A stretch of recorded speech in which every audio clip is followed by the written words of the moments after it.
Hello, my name is Lisa Miska, and the name of my channel is Lakota Legends and Superstitions. Just a little background on myself. I grew up on the Standing Rock Sioux Reservation in 48 North Dakota, where the stories and such done watch tell originate from. For as long as one can remember, natives gathered around a campfire to share stories. While these tales were used to educate, instill values, and preserve culture and history, they also provided us with a means of creative expression and intellectual dialogue. And they were also entertaining too. In its purest form, ancient native storytellers were some of mankind's earliest improv performers. We had a story for everything, from how constellations and landmarks formed to wanagi, spirit tales. I believe every native has a ghost story of some sort to tell.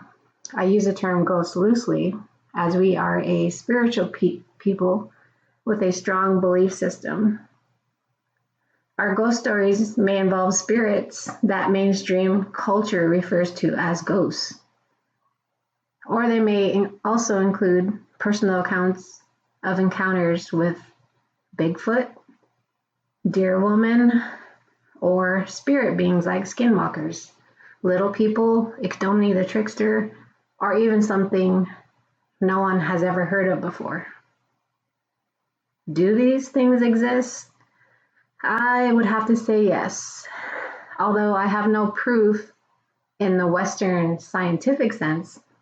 I have heard a few things that could not be debunked, as they say in the paranormal investigating sense. And I do know quite a few other honest people who've had supernatural experiences they cannot explain and who believe they've interacted with ancestral spirits through prayer and ceremony. My grandmother always said that she thought indigenous people were more sensitive to supernatural phenomena. She said it was because we were closer to our origins and thus closer to the veil that divides our living physical world from the spirit world, as well as other dimensions. The native perspective of spirituality does differ from that of the mainstream. I think Western culture separates spirituality from other aspects of life, if they believe the spirit exists at all. Traditionally, natives believe that the spirit realm exists, although we may have a limited understanding of it as human beings. We don't cut off spirituality from the rest of our life either. Like most natives, I grew up hearing ghost stories, and when I reflect on them, I realize that some of them serve a purpose. As with this first story, it is called The Legend of Standing Rock.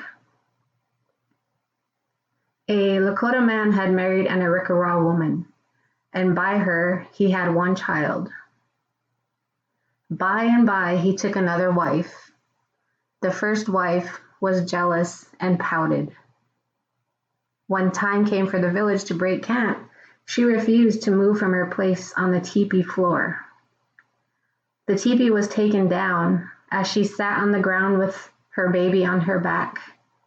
The rest of the camp, with her husband, went on. At noon, her husband stopped the line. "Go back to your sister-in-law," he said to his two brothers. "Tell her to come on, and we will wait for you here. But quickly, for I fear she may go desperate and kill herself." The two rode off and arrived at their former camping place in the evening. And there was a woman, still sitting on the ground. One of the brothers said, "Sister-in-law, get up. We have come for you. The camp is waiting for you." She did not answer. So he reached out his hand and touched her head. She had turned to stone. Without hesitation, the two brothers lashed their ponies and rode back to camp. They told their story, but nobody believed them. "The woman has killed herself, and my brothers will not tell me," said the husband. However, the whole village broke camp and went back to the previous place where they had left the woman. Sure enough, she sat there still as a block of stone. They were greatly excited. They chose out a handsome pony, made a new travois, and placed the stone on top. Pony and travois were beautifully painted and decorated with streamers of different colors. The stone was thought waka, holy, and was given a place of honor in the center of the camp. Whenever the camp moved, the stone and travois were taken along.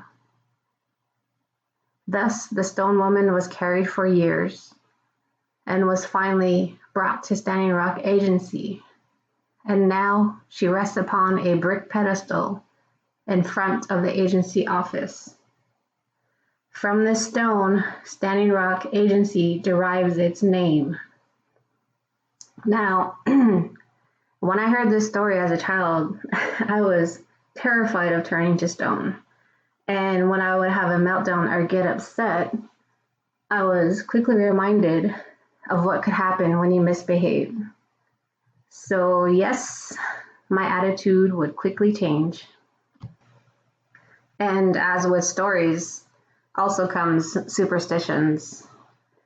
I believe that Native people are also, or can be, very superstitious when it comes to certain things. Like, I remember my grandmother would tell me not to whistle at night. Don't whistle at night. You're going to call the spirits. So, of course, as a kid, you kind of like get scared and don't want to do that. Or after we would, take a shower and brush our hair, she would tell us to gather up the hair off of the brush, and she would take it and she would burn it.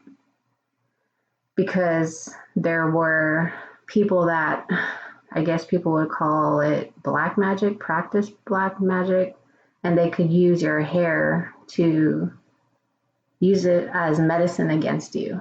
Some people used it to make a certain person like fall in love with them or give them bad luck, per se.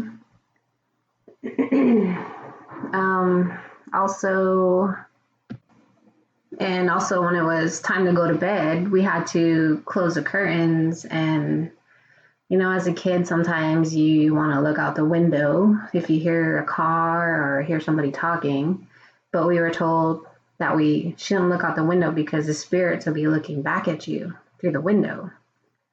So of course, as a kid, you would get scared and not want to open the window because you didn't want to be looking at anything. But yeah, those are just a few of the stories and superstitions. I didn't want to get too in depth because they're plenty. But I thank you for taking the time to listen to my podcast, and I hope you have a great summer.